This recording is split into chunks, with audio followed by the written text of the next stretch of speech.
Oottanut täällä yksi leski. Alkanut tekemään kiertoa, että mä en ole nyt aiemmin ottanut mitään pätkää tästä koko suunnittelusta ja muusta. Siis viime maanantaina, eli nyt on siis maanantai 15.9. Ja viime maanantaina mä tein sen päätöksen, että kyllä, että tää on se hetki, kun lähdetään edistämään tammikuun kiertuetta. Ja mä oon viimeksi ollut siis kiertueella niinku viime tammikuussa, eli niinku vuosi sitten. Niin viime maanantaina tuli se päätös, että kyllä, että nyt lähdetään kiertueelle. Ja sitten mä aloin closaan näitä yhteistyötä. Ja tää on käytännössä siis mennyt silleen, että tää on todella uuden näköinen, tää pöytä on näin korkealla. Miksi mä kuvataan tälleen? Mulla on kaikki edellytykset kuvata paremmia videoita. Että tää on siis käytännössä, mä laitan tän parempaa paikkaa nyt. Okei, tukka auki ja istutaan tässä. Miten tää on edennyt tää koko... Tässä ei ole rauhaa ikinä. Mut miten tää on edennyt, niin käytännössä siis silleen, että mä päätin, että tammikuu on se, kun mä lähden kiertueelle. Ja mä halusin, että niitä paikkoja on 10. Ei siis mistään tietystä syystä, vaan mä ajattelin, että 10 on... 10 on hyvä määrä. Voitko nyt mennä pois? En halua kaiken näkyvyyden. Nyt mä oon kattonut tai muistellut, että mitkä on ollut semmosia kivoimpia yhteistyökumppaneita, missä mä oon viimeksi ollut. Mä olen joka päivä laittanut 3-5 viestiä. Ja siis noi on ihan supernopsaa closannut niitä ja sanonut, että joo, että kiinnostaa, että lähdetään vaan edistää. Ja nyt tää on siis käytännössä mennyt loppuviikosta silleen, että tiistaina aloin kontaktoimaan. Niilleen on mennyt noi niinku loppuviikon päivät. Et yli mahdollinen kahvikupin tullut takaisin ja aina on tullut varauksia. Et niitä paikkoja on varattu ihan tosi paljon. 2 workshopia on loppuun myyty, niitä on 3 nyt julkaistu. Ja tänään mä oon sanonut 4 yhteistyötä löytyy uusia lukkoon. Ja tässä just parhaillaan on tekemässä niitä kaikkia matskuja niihin. Eli käytännössä nyt kun mä saan aina löytyä uuden yhteistyön lukkoon, niin se tarkoittaa sitä, ja siis joo, mä teen itse kaiken. Tiedän, että se ei ole kovin järkevää, mutta näin se nyt on. Niin kuin ensin kontaktoin ne yhteistyökumppanit, tehdään niin kuin maksulinkit ja sitten tehdään noi Facebook-tapahtumat. Tai silleen pieniä parannuksia on kyllä tullut, että vaikka vuosi sitten kun oltiin kiertueella, niin jokaisen osallistujan esim. Laskun kirjoitin itse.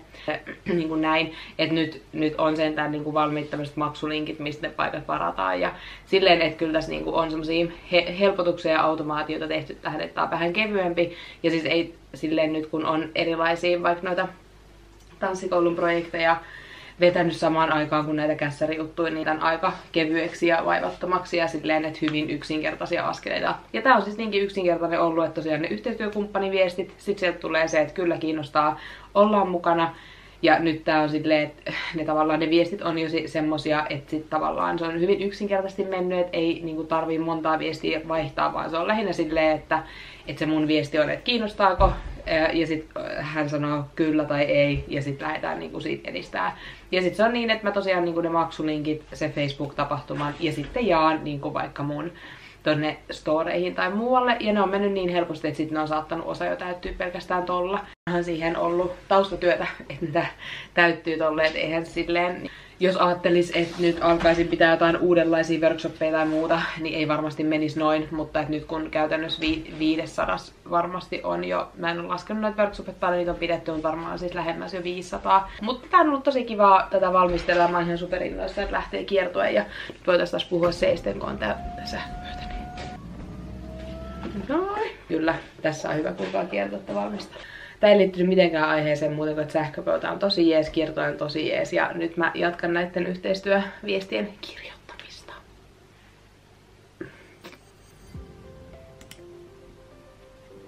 Ja siis sen, jos jotain on oppinut tässä vuosien aikana, että nämä kaikki, mitä tavallaan niinku tehdään toistettavasti, niin sit yrittää tehdä näihin semmosia konkreettisia prosesseja ympärille, että aina ei tarvitse etsiä niinku vanhoja, ettei tavallaan aina tarvitse tehdä niinku silleen uudestaan näitä asioita, mitä on kerran tehnyt jo hyvin. Ja sit mä oon yrittänyt olla monimutkaistamatta, että nytkin tää on niin yksinkertainen tavallaan tää mun systeemi, että nää on siis niinku Facebook-tapahtumina nämä mun tapahtumat, vaikka mä siis en oo mikään todellakaan silleen Facebookin käyttäjä. Eli käytännössä nyt niinku, tämähän on aika paljon semmoista niinku kopioi liimaa työtä, että mä oon yrittänyt näitä kaikkia vaiheita silleen mahdollisimman yksinkertaiseksi laittaa. Nyt kun saatan yhteistyökumppanit tähän, niin sittenhän seuraava vaihe on se, että tehdään niinku selkeämpää markkinointisuunnitelmaa loppuun ja kaikkea semmoista, että ei tää ihan niinku tässä tavallaan oo. Mutta tää on tää ykkösvaihe ja tää on silleen koht valmis ja tosi hyvällä mallilla. Eli joo, mutta mä jatkan. Mä teen nyt tän Vantaan loppuun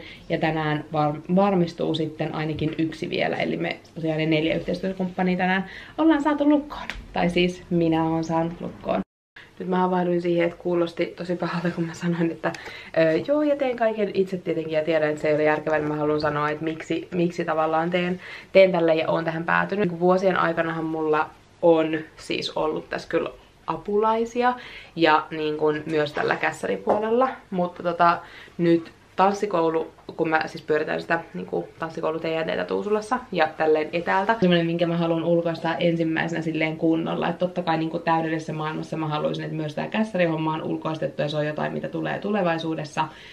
Se on semmoinen yritys, minkä mä haluaisin, että siellä on oikeastaan lähes joka osa-alue ulkoistettu, että sit tavallaan, että siinä mä oon pienesti mukana ja niin kun tää kässärijuttu on sit vähän niin kuin semmoinen oma, miten mä sanoisin, koen tämän semmosena todella kevyenä, että jotenkin silleen, että niinku noi tanssikoulujutut, että siihen liittyy tosi paljon semmoista niinku eri tavalla vaikka niinku, kun siellä on tiimiä, siellä on noita niinku oppilaita ja kaikkea tätä, niin se on eri tavalla, niinku, siinä on kaikkea semmoista erilaista hommaa kuin sitten vaan näissä kässäreissä, että näähän on hyvin semmoista niinku, tavallaan, että niin totta kai on asiakkaita näin, mutta että se on silleen eri tavalla kuormittavaa kuin sit tanssikoulun jutut, niin sit jotenkin silleen, että nämä on semmosia, niin kun, koen nää tosi kevyinä juttuna nyt tämän vuoden tavoitteena, vaikka on ollut tosi paljon silleen järkevöittää kaikki just prosesseja ja yrittää miettiä jokaisia vaiheita jokaisessa työjutussa,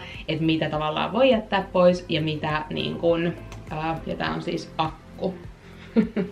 Niin, että mitä tavallaan voi jättää pois ja mitä voi tehdä paremmin ennen kuin lähtee ulkoistamaan. Että se mitä on huomannut nyt tossa niinku tanssikoululla, että kun sitä lähdetään ulkoistamaan, niin siinä on niinku, nyt Minni varasti kengän, se meni tonne häntä pystyssä, mä näytän kohta.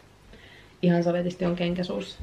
Se tulee mustasukkaiseksi, kun mä tälleen puhun kameralle. Oon huomannut aiemminkin, että alkaa kengät häviämään.